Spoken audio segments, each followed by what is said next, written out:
بسم اللہ الرحمن الرحیم۔ محترم ناظرین، السلام علیکم۔ آج کی ویڈیو میں ہم آپ کو حضرت لقمان علیہ السلام کے بارے میں بتائیں گے۔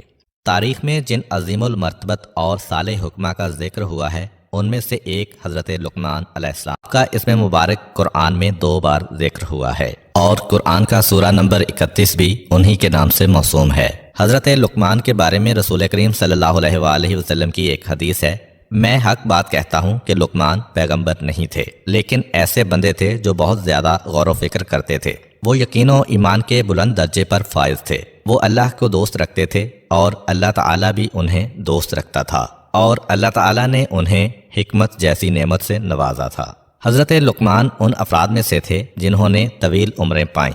آپ کی عمر کے بارے میں 200 سے 560 اور 1000 سے 3500 سال تک لکھا گیا ہے۔ آپ کا سلسلہ نسب یوں بیان کیا جاتا ہے: لقمان بن عنقا بن مزید بن سارون۔ آپ علیہ السلام کا لقب ابو الاسود تھا۔ بعض انہیں حضرت ایوب علیہ السلام کا بھانجا یا ان کی خالہ کا بیٹا لکھتے ہیں کہ ان کا سلسلہ نسب ناہور بن طارق تک پہنچتا ہے، جو حضرت ابراہیم علیہ السلام کے بھائی ہیں۔ وہ افریقہ کے دیہات نوبہ کے رہنے والے تھے۔ اس وجہ سے ان کا رنگ سیاہ، ہونٹ موٹے موٹے اور پاؤں چوڑے چوڑے تھے۔ وہ ایک عرصہ تک بنی اسرائیل کے ایک دولت مند شخص کین بن حصر کے غلام رہے، لیکن ان کی حکمت کی وجہ سے انہیں ان کے ارباب نے آزاد کر دیا تھا۔ مشہور و معروف محدث مسعودی لکھتے ہیں کہ لقمان افریقہ کے ایک گاؤں نوبہ کے رہنے والے تھے۔ ان کے آقا کا نام کین بن حصر تھا۔ حضرت لقمان علیہ السلام حضرت داؤد علیہ السلام کی حکومت کے 10ویں سال دنیا پر تشریف لائے۔ وہ ایک عبد صالح تھے۔ اللہ تعالیٰ نے انہیں حکمت کی نعمت سے نوازا۔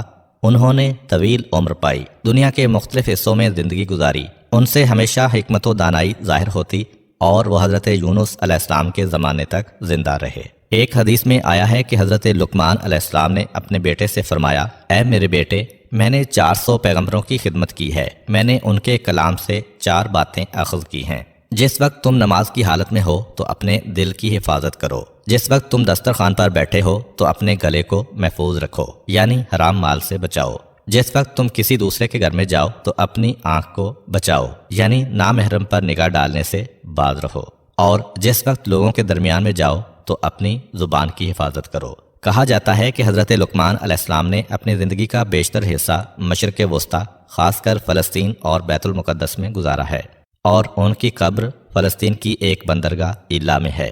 حضرت لقمان علیہ السلام، جو کہ ایک سیاہ فام افریقی اور بدصورت شخص ہوتے ہوئے حکمت کے بلند و بالا مقام پر فائز ہوئے ہیں، تو یہ صرف اور صرف روح و نفس کی خوبصورتی اور دل کی پاکیزگی کی وجہ سے ہے۔ اسی بنا پر روایت میں آیا ہے کہ کسی شخص نے حضرت لقمان علیہ السلام سے پوچھا: کیا تم ہمارے ساتھ بھیڑ بکریاں نہیں چراتے تھے؟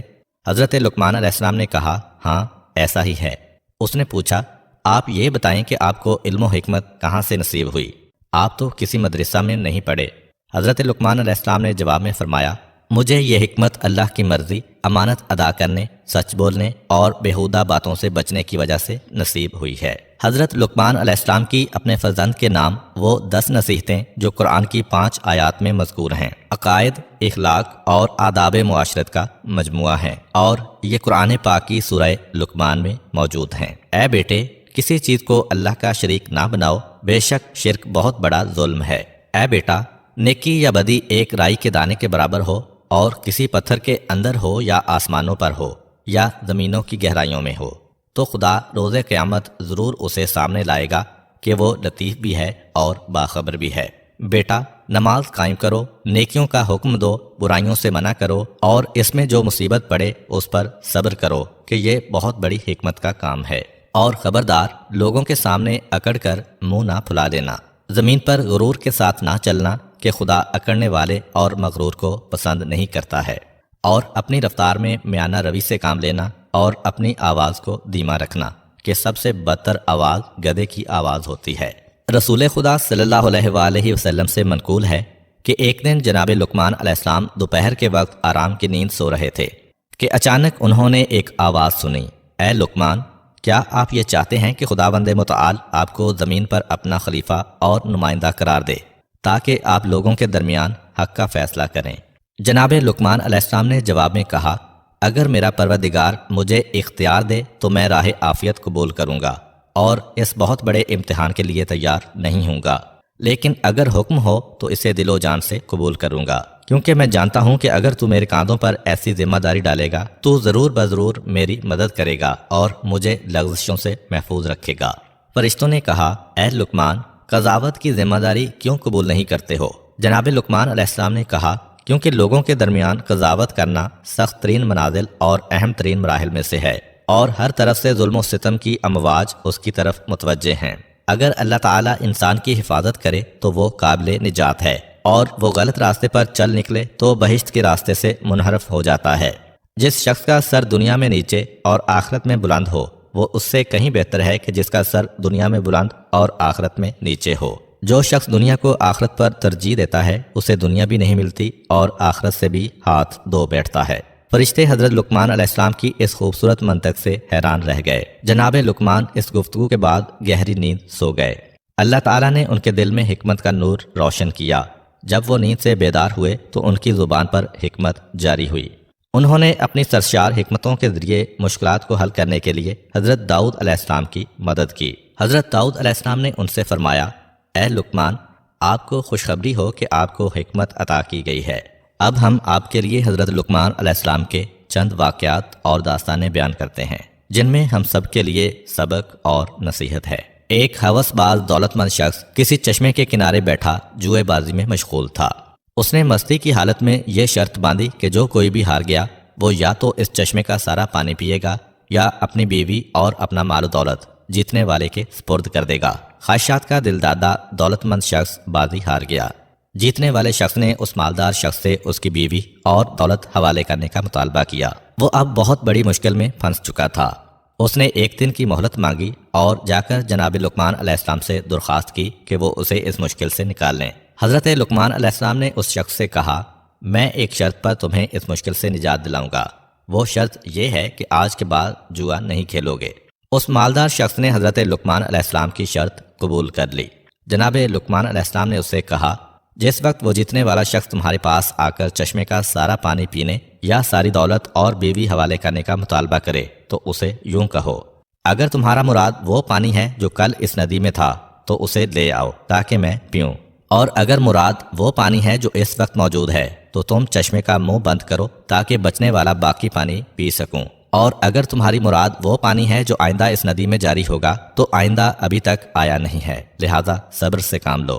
اس دولت مند شخص نے جوا جیتنے والے شخص کے سامنے یہی مطالبات رکھے تو اس کے پاس کوئی چارہ کار نہ رہا اور اس کا منہ بند ہو گیا۔ یہی وہ مقام ہے جب حضرت لقمان علیہ السلام کی حکمت آشکارا ہوئی اور لوگوں نے انہیں پہچانا۔ تاریخ انبیاء کے مطابق وہ دولت مند شخص حضرت لقمان علیہ السلام کا آقا کین تھا، جس نے 30 مسکال سونے کے عوض میں حضرت لقمان کو خریدا تھا۔ اس نے اس واقعہ کے بعد جناب لقمان کو آزاد کر دیا تھا۔ ایک دن حضرت لقمان علیہ السلام کے ارباب نے ان سے کہا، ایک گوسفند یعنی بھیڑ ذبح کرو اور اس کے تمام اعضاء میں سے 2 بہترین اعضاء میرے لیے پکا کر لاؤ۔ حضرت لقمان نے گوسفند ذبح کیا، اس کی زبان اور اس کا دل نکالا، انہیں پکا کر اپنے ارباب کے سامنے لا رکھا۔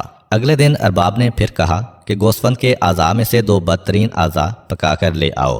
حضرت لقمان نے پھر زبان اور دل پکا کر ارباب کی خدمت میں حاضر کر دیے۔ ارباب نے پوچھا، میں نے تمہیں کہا تھا کہ 2 بہترین اعضاء پکا کر لاؤ تو تم زبان اور دل پکا کر لائے، پھر میں نے تم سے بدترین اعضاء کا مطالبہ کیا تو تم پھر دل اور زبان لے آئے ہو، اس کی وجہ کیا ہے؟ جناب لقمان علیہ السلام نے کہا، اگر یہ دونوں عضو پاک ہوں تو بہترین ہیں اور اگر یہی پلید ہوں تو بدترین ہیں۔ ایک دن جناب لقمان کا آقا بیت الخلاء میں گیا، اسے گئے ہوئے کافی وقت گزر چکا تھا۔ جناب لقمان نے بلند آواز سے کہا، بیت الخلاء میں زیادہ دیر بیٹھنا درد جگر اور بواسیر ہونے نیز بیت الخلاء کی آلودہ حرارت مغز میں جذب ہونے کا موجب ہے، لہذا اعتدال کی حد تک بیٹھو اور اٹھ کر باہر آ جاؤ۔ اس کے بعد دوسروں کو سمجھانے کے لیے یہی بات بیت الخلاء کے دروازوں پر لکھ دی گئی۔ حضرت لقمان علیہ السلام کے آقا کے بہت زیادہ باغات اور غلام تھے۔ جناب لقمان بھی ان غلاموں میں شامل تھے۔ ان کا ارباب جو کہ ظاہر بین تھا، سفید رنگ اور خوبصورت غلاموں کو باغات میں پھل وغیرہ توڑنے کے لیے بھیجتا، لیکن جناب لقمان کو سخت اور پست کاموں مثلا جھاڑو وغیرہ دینے میں لگا دیتا۔ یوں وہ حضرت لقمان علیہ السلام کی توہین کرتا، حالانکہ وہ سیرت و کردار اور معرفت میں تمام غلاموں پر فوقیت رکھتے تھے۔ جناب لقمان کے آقا کی یہ غلط روش اس بات کا موجب بنی کہ اس کے غلام بھی حضرت لقمان کو حقیر سمجھنے لگے اور ان کی قدر و قیمت کے قائل نہ تھے، بلکہ بعض اوقات انہیں اذیت و آزار پہنچاتے۔ آقا نے ایک موقع پر غلاموں کو باغ میں پھل توڑ کر لانے کے لیے بھیجا۔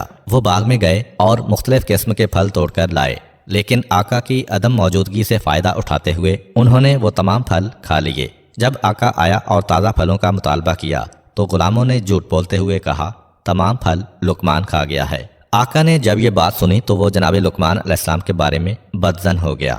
حضرت لقمان سمجھ گئے کہ ان کے آقا کی بدسلوکی اور ناراضگی کا سبب غلاموں کی اس تہمت کا اثر ہے۔ وہ اپنے آقا کے پاس گئے اور اسے یہ تجویز دیتے ہوئے کہا، اے میرے آقا، آئیں اور ہم سب غلاموں کا امتحان لیں تاکہ آپ کو ہمارے درمیان میں سے اچھے اور برے کا علم ہو سکے۔ اس نے پوچھا کہ میں تم لوگوں کا کیسے امتحان لوں؟ حضرت لقمان نے کہا کہ ہم سب کو کافی مقدار میں گرم پانی دیں اور ہمیں اسے پینے پر مجبور کریں۔ اس کے بعد آپ گھوڑے پر سوار ہو جائیں اور اپنا گھوڑا بیابان میں دوڑائیں، جبکہ سب غلاموں کو اپنے پیچھے پیدل دوڑنے کا حکم دیں۔ ایسا کرنے سے آپ کو یہ راز معلوم ہو جائے گا کہ وہ پھل میں نے کھائے ہیں یا ان لوگوں نے۔ آقا نے اسی طرح امتحان لیا۔ حضرت لقمان اور دوسرے تمام غلاموں کو گرم پانی پینے پر مجبور کیا۔ پھر وہ خود تو گھوڑے پر چڑھ بیٹھا اور سب سے کہا، میرے پیچھے پیچھے دوڑو۔ وہ سب ارباب کے پیچھے دوڑنے لگے۔ زیادہ دیر نہ گزری کہ جن غلاموں نے پھل کھائے تھے، دوڑنے کی وجہ سے ان کی حالت دگرگوں ہو گئی۔ ان لوگوں نے جو پھل وغیرہ کھائے تھے انہیں کہہ کر دیا۔ یوں آقا سمجھ گیا کہ پھل لقمان نے نہیں بلکہ دوسرے غلاموں نے کھائے ہیں اور لقمان پر تہمت لگائی ہے۔ پس جناب لقمان اپنے آقا کے سامنے سرخرو ہو گئے اور دوسرے غلاموں کو شرمندگی کا سامنا کرنا پڑا۔ حضرت لقمان ایک مدت تک کسی دوسرے شخص کے غلام تھے۔ اس کے کئی اور بھی غلام تھے، لیکن وہ اپنے تمام غلاموں میں سے حضرت لقمان سے بہت زیادہ محبت کرتا تھا، یہاں تک کہ وہ جب بھی غذا کھانا چاہتا تو پہلے اپنی غذا حضرت لقمان علیہ السلام کے پاس لاتا تاکہ وہ کھائیں۔ جب وہ کھانا کھا لیتے تو ان کا بچا ہوا کھانا بطور تبرک بڑے شوق سے تناول کرتا۔ ایک دن کوئی شخص حضرت لقمان علیہ السلام کے ارباب کے لیے خربوزہ بطور ہدیہ لایا۔ ارباب نے حضرت لقمان کے سامنے خربوزے کو چیرا، اس کے ٹکڑے کیے اور لقمان کو دیے۔ جناب لقمان اپنے آقا سے خربوزے کی پھانگیں لے کر کھاتے رہے اور یہ ظاہر کرتے رہے کہ وہ بڑا میٹھا ہے اور بڑے مزے سے کھا رہا ہے۔ جب ارباب نے دیکھا کہ لقمان بڑے شوق و ذوق سے کھا رہے ہیں تو اس نے ایک پھانگ کے علاوہ تمام کا تمام خربوزہ لقمان کو دے دیا، جو انہوں نے کھا لیا اور ایک پھانگ اپنے لیے رکھ لی۔ جس وقت ارباب نے وہ بچی ہوئی خربوزے کی پھانگ منہ میں ڈالی تو معلوم ہوا کہ وہ خربوزہ تو زہر کے مانند کڑوا ہے۔ اس کی کڑواہٹ سے زبان پر آبلے بن گئے، گلا جلنے لگا اور اس کی حالت غیر ہو گئی۔ ارباب نے جناب لقمان سے کہا، آپ نے یہ اتنی کڑوی پھانگیں کیسے کھائی ہیں؟ آپ نے انہیں کھانے سے ہاتھ کیوں نہیں کھینچا؟ جناب لقمان نے جواب میں کہا، آپ نے سال ہر سال سے مجھے میٹھی، مزیدار اور من پسند غذائیں کھلائی ہیں۔ اب جب کہ ایک بار کوئی کڑوی چیز آ گئی ہے تو کیا یہ مناسب ہے کہ میں اسے نہ کھاتا اور اس پر اعتراض کرتا اور نمک حرام ہو جاتا؟ بلکہ حق شناسی اور شکر گزاری کا تقاضا یہی ہے کہ میں خاموش رہتا۔ پس اے خدا کے بندے، تم خدا کی نعمتوں میں غرق ہو۔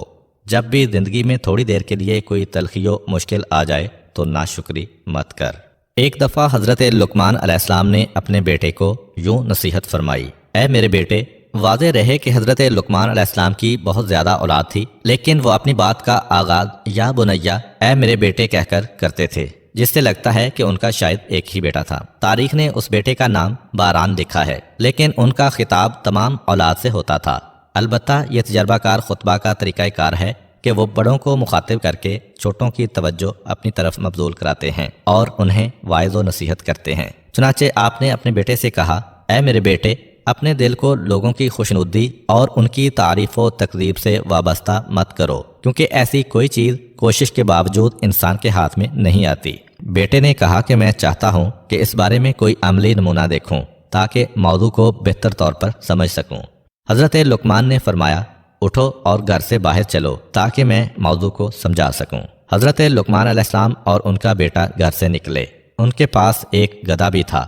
جناب لقمان اس پر سوار ہوئے اور بیٹا پیدل ان کے پیچھے روانہ ہوا۔ وہ چلتے چلتے ایک گروہ کے پاس پہنچے۔ ان لوگوں نے جب یہ منظر دیکھا تو کہا، اس بوڑھے کو دیکھو کہ کتنا سنگ دل ہے کہ خود تو گدھے پر سوار ہے لیکن اس کا بیٹا پیچھے پیچھے پیدل آ رہا ہے۔ سچ بات ہے کہ یہ کس قدر غلط کام ہے۔ حضرت لقمان نے اپنے بیٹے سے کہا، کیا تم نے ان کی باتیں سنی ہیں؟ بیٹے نے کہا ہاں۔ حضرت لقمان نے کہا اب میں پیدل چلتا ہوں اور تم گدھے پر سوار ہو جاؤ۔ جناب لقمان پیدل روانہ ہوئے اور بیٹا سوار ہو گیا۔ چلتے چلتے ان کی ملاقات ایک اور گروہ سے ہوئی۔ اس گروہ نے جب یہ منظر دیکھا تو کہا یہ دونوں باپ بیٹا کتنے برے لوگ ہیں۔ باپ اس اعتبار سے برا ہے کہ اس نے اپنے بیٹے کی صحیح تربیت نہیں کی کہ بیٹا تو سوار ہے جبکہ بوڑھا باپ پیدل چل رہا ہے، اور بیٹا اس لحاظ سے برا ہے کہ اسے اپنے باپ پر رحم نہیں آیا اور اس پر ظلم کر رہا ہے، کیونکہ باپ کا یہ حق ہے کہ اس کا احترام کیا جائے اور وہ گدھے پر سوار ہو۔ حضرت لقمان نے اپنے بیٹے سے کہا آپ نے ان کی باتیں سنی ہیں؟ بیٹے نے کہا جی ہاں۔ جناب لقمان نے فرمایا اب دونوں سوار ہو جاتے ہیں۔ وہ دونوں گدھے پر سوار ہوئے اور آگے بڑھ گئے۔ چلتے چلتے ایک گروہ کے پاس پہنچے۔ ان لوگوں نے جب یہ منظر دیکھا تو کہا ان دونوں سواروں کے دل میں ذرا برابر رحم نہیں ہے کہ دونوں بے زبان حیوان پر سوار ہیں۔ ان لوگوں نے اس حیوان کی کمر توڑ دی ہے، کیوں اس بیچارے حیوان کی طاقت سے زیادہ اس پر وزن ڈالا ہوا ہے۔ بہتر تو یہ تھا کہ ایک سوار ہوتا اور دوسرا پیدل چلتا۔ حضرت لقمان نے اپنے بیٹے سے کہا آپ نے ان لوگوں کی باتیں سنی ہیں؟ بیٹے نے کہا جی ہاں۔ جناب لقمان نے فرمایا آؤ اس بار ہم دونوں گدھے کے پیچھے پیچھے پیدل چلتے ہیں۔ دونوں گدھے سے اترے اور اس کے پیچھے پیدل روانہ ہوئے۔ وہ چلتے چلتے لوگوں کے ایک گروہ کے پاس پہنچے۔ ان لوگوں نے کہا یہ دونوں عجیب قسم کے جاہل افراد ہیں، سواری کے ہوتے ہوئے پیدل چل رہے ہیں اور سواری کو خالی چھوڑا ہوا ہے، یہ کس قدر احمق ہیں۔ حضرت لقمان نے اپنے بیٹے سے فرمایا آپ نے ان لوگوں کی گفتگو سنی ہے؟ اس نے عرض کیا جی ہاں۔ جناب لقمان نے فرمایا کیا لوگوں کو راضی کرنے کے لیے اس کے علاوہ اور کوئی چارہ ہے؟ اب جب کہ صورتحال یوں ہے تو کبھی لوگوں کی رضامندی کو اپنا محور و مقصد قرار مت دو، بلکہ خداوند قدوس کی رضا اور خوشنودی کو اپنا مقصد اور ہدف قرار دو تاکہ دنیا و آخرت میں سعادت و کامیابی حاصل کر سکو۔ روایت میں ہے کہ ایک دن حضرت لقمان علیہ السلام نے اپنے بیٹے کو 3 نصیحتیں کرتے ہوئے کہا اے پسر جان، ان 3 نصیحتوں کو اپنے حافظے میں محفوظ کر لو اور ان پر عمل کرو۔ اپنا راز اپنی بیوی کو مت بتاؤ، عوان یعنی حکمرانوں کے دفتریوں سے دوستی مت کرو، نئے اور کم ظرف دولت مند سے قرض نہ لو۔ حضرت لقمان جب دنیا سے رخصت ہو گئے تو ان کے بیٹے نے ان نصیحتوں کو آزمانا چاہا اور دیکھنا چاہا کہ ان کاموں کو انجام دینے سے نقصان کیا ہوگا جن کو انجام نہ دینے کی اس کے حکیم باپ نے اسے وصیت کی تھی۔ اس نے ایک گوسفند ذبح کیا، اسے ایک بوری میں ڈالا، بوری کا منہ باندھا، اسے اٹھا کر گھر لے آیا، اپنے پلنگ کے نیچے گڑھا کھودا اور اسے وہاں پر دفن کر دیا۔ اس کے بعد اپنی بیوی سے کہا میرا ایک دشمن تھا، میں نے اسے قتل کرنے کے بعد یہاں پر دفن کر دیا ہے، محتاط رہنا اور اس راز کو پوشیدہ رکھنا اور کسی کو مت بتانا۔ اس کے بعد اپنے ہمسائے میں رہنے والے ایک دفتری سے دوستی کر لی، ہر روز اسے دعوت دیتا اور اس کا دوست بن گیا۔ اسی محلہ میں ایک نوجوان رہتا تھا، اس کا کوئی خاندانی پس منظر نہیں تھا، اس نے محنت و مشقت سے دولت اکٹھی کی ہوئی تھی، وہ تازہ دولت مند ہوا تھا اور اپنی دولت مندی پر فخر بھی کرتا تھا۔ حضرت لقمان کے بیٹے نے اس سے کچھ درہم قرض لیے اور انہیں گھر میں چھپا کر رکھ دیا۔ دن گزرتے رہے، ایک دن جناب لقمان کے بیٹے کا اپنی بیوی سے جھگڑا ہو گیا، اس نے آہو بکا شروع کر دی اور بلند آواز سے کہا اے بدکار قاتل، اے خون ریز، تم نے ایک شخص کو بے گناہ قتل کر کے گھر میں دفن کر رکھا ہے اور اب مجھے بھی قتل کرنا چاہتے ہو۔ اس کی آواز ہمسائے میں رہنے والے اس حکومتی دفتری کے کانوں میں پڑی جو لقمان کے بیٹے کا دوست بنا ہوا تھا۔ وہ فوراً بادشاہ کے پاس گیا اور ساری داستان اس کے گوش گزار کی۔ بادشاہ نے حکم دیا کہ کوئی شخص اس قاتل کو حاضر کرے۔ اسی حکومتی دفتری نے کہا میں اسے پکڑ کر لاتا ہوں۔ وہ شخص پسرے لقمان کے گھر آیا اور انتہائی ذلت آمیز طریقے سے اسے گھر سے کھینچا اور دوستی وغیرہ سب بھول گیا۔ اسے کھینچتے ہوئے بادشاہ کے دربار میں لے جا رہا تھا کہ راستے میں نئے دولت مند نوجوان نے جب جناب لقمان کے بیٹے کو اس حال میں دیکھا تو لوگوں کے سامنے انتہائی غصے کے عالم میں آ کر اسے پکڑا اور کہا اگر تمہیں قتل کے بدلے میں قتل کریں گے تو میری رقم ڈوب جائے گی، لہذا مجھ سے لیے ہوئے درہم ابھی واپس کرو۔ اس نے یوں نامردی کا مظاہرہ کرتے ہوئے جناب لقمان کے بیٹے کی اہانت کی۔ بہرحال لوگ وہاں پر اکٹھے ہو گئے اور جناب لقمان کے بیٹے کو انتہائی توہین آمیز طریقے سے بادشاہ کے دربار کی طرف لے گئے۔ جس وقت فرزند لقمان بادشاہ کے سامنے کھڑا ہوا تو ان کے درمیان ہونے والی گفتگو کچھ یوں تھی۔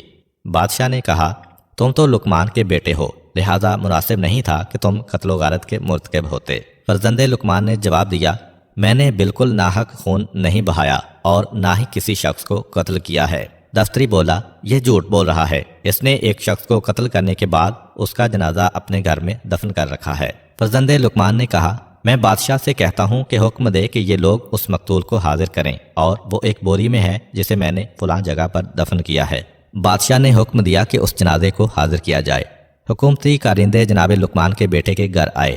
اس کی بیوی نے دفن کی جگہ کی نشاندہی کی۔ ان لوگوں نے وہاں سے کھدائی کی، وہاں سے ایک بوری نکالی اور منہ بند بوری بادشاہ کے سامنے لے آئے۔ جب ان لوگوں نے بوری کا منہ کھولا تو کیا دیکھتے ہیں کہ وہ تو ایک گوسفند کا لاشا ہے کہ جسے ذبح کیا ہوا ہے۔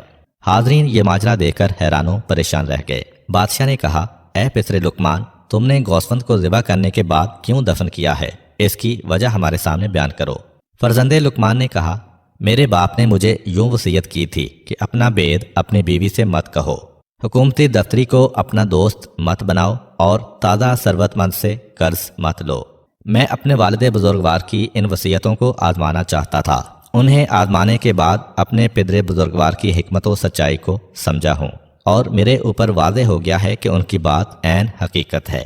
جو کوئی بھی اس نصیحت کو سن رہا ہے اس کے لیے بہتر ہے کہ اپنا راز اپنی بیوی سے نہ کہے، تازہ دولت مند سے کبھی قرض نہ لے، اور حکومتی دفتری سے بالکل دوستی نہ لگائے، اور اپنے خانہ دل کو احمقوں کی دوستی سے پاک و صاف رکھے تاکہ دنیا و آخرت کی خوش بختی پا سکے۔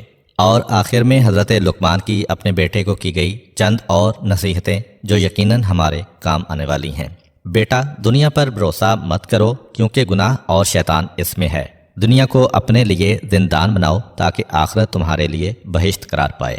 اے پسر جان، تم پہاڑ کو اپنی جگہ سے نہیں اکھاڑ سکتے، اور ایسا کام تمہارے ذمے لگایا بھی نہیں جائے گا۔ پس بلا اور مشکل کو اپنے کاندھوں پر مت اٹھاؤ اور اپنے آپ کو اپنے ہاتھوں سے ہلاک مت کرو۔ بادشاہوں کا ہمسایہ مت بننا، وہ تمہیں ہلاک کر دیں گے۔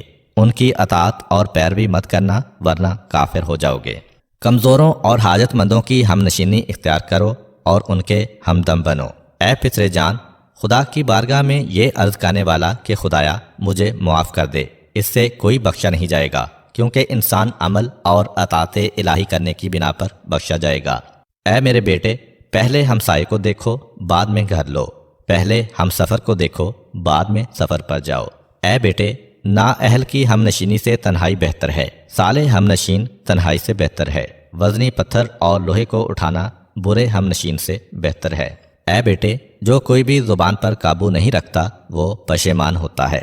بزرگوں سے مشورہ کرو اور چھوٹوں کے ساتھ مشورہ کرنے سے شرم مت کرو۔ فاسقوں کی ہم نشینی اور محفل سے پرہیز کرو، کیونکہ وہ ایسے کتے ہیں کہ اگر تمہارے پاس کوئی چیز پائیں گے تو اسے کھا جائیں گے، ورنہ تجھے ذلیل و رسوا کریں گے۔ ان کے ساتھ دوستی انتہائی تھوڑی اور ناپائیدار ہوتی ہے۔ اے بیٹا جان، اگر تمہیں روز قیامت کے بارے میں شک ہے تو نیند سے بیدار ہونے کو اپنے آپ سے دور رکھو، جبکہ تمہارے اندر اتنی قوت و طاقت نہیں ہے۔ اور اگر تم ان دونوں کے بارے میں غور و فکر کرو گے تو سمجھ جاؤ گے کہ تمہاری جان کسی اور کے قبضے میں ہے، کیونکہ نیند موت ہے اور نیند کے بعد بیدار ہونا موت کے بعد قیامت برپا ہونے کے مانند ہے۔ بیٹا جان، میں نے 7000 حکمتیں سیکھی ہیں، ان میں سے صرف 4 کو یاد کر لو اور ان پر عمل کرو اور میرے ساتھ بہشت میں چلو۔ اپنی کشتی کو مضبوط بناؤ کیونکہ زندگی کا سمندر بہت گہرا ہے۔ گناہوں کا بوجھ ہلکا کرو کیونکہ گزرگاہ انتہائی مشکل اور دشوار گھاٹی ہے۔ سفر آخرت کے لیے کافی مقدار میں زیادہ راہ مہیا کرو کیونکہ یہ سفر بہت لمبا ہے۔ اپنا عمل خلوص سے انجام دو کیونکہ اعمال کی جانچ پڑتال کرنے والا بہت تیز بین اور بہت صاحب بصیرت ہے۔ پھر فرمایا، تمہاری جوانی کے بارے میں سوال ہوگا کہ تم نے اپنی عمر کس راہ میں ختم کی ہے، تم نے مال کس راستے سے اکٹھا کیا ہے، اس مال کو کس راستے میں خرچ کیا ہے۔ ان سوالات کے جوابات دینے کے لیے تیار رہو۔ دنیا میں تمہارے ہاتھ سے جو کچھ نکل جائے اس پر افسوس مت کرو، کیونکہ دنیا کو دوام نہیں اور یہ بلاؤں سے محفوظ بھی نہیں۔ بس تیار و ہوشیار رہو اور اپنے کاموں کو سنجیدگی سے لیتے ہوئے اپنے دل سے غفلت کا پردہ دور کرو۔ اللہ کے احسان و کرم کی طرف متوجہ ہو اور اس کے عوض میں شکر ادا کرو۔ ہمیشہ اپنے دل میں توبہ کی تجدید کرتے رہو، ہمیشہ اپنے دل میں توبہ کی تجدید کرتے رہو اور موت کے آنے سے پہلے فرصت سے فائدہ اٹھاؤ۔ کسی شخص نے حضرت لقمان سے پوچھا، کون سا انسان بدترین انسان ہے؟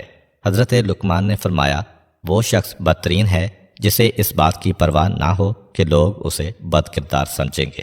کسی شخص نے جناب لقمان علیہ السلام سے کہا تم کس قدر بدصورت ہو؟ جناب لقمان نے جواب میں فرمایا تم میری شکل و صورت کے عیب نکال رہے ہو یا میری شکل و صورت کی نقاشی کرنے والے اللہ کے؟ اللہ تعالی ہمیں اپنے بتائے ہوئے راستے پر چلنے اور برائیوں سے بچنے کی توفیق عطا فرمائے۔ آخر میں دعا ہے کہ اللہ تعالی ہمیں اپنے راستے پر چلنے اور برائیوں سے بچنے کی توفیق عطا فرمائے۔ آمین۔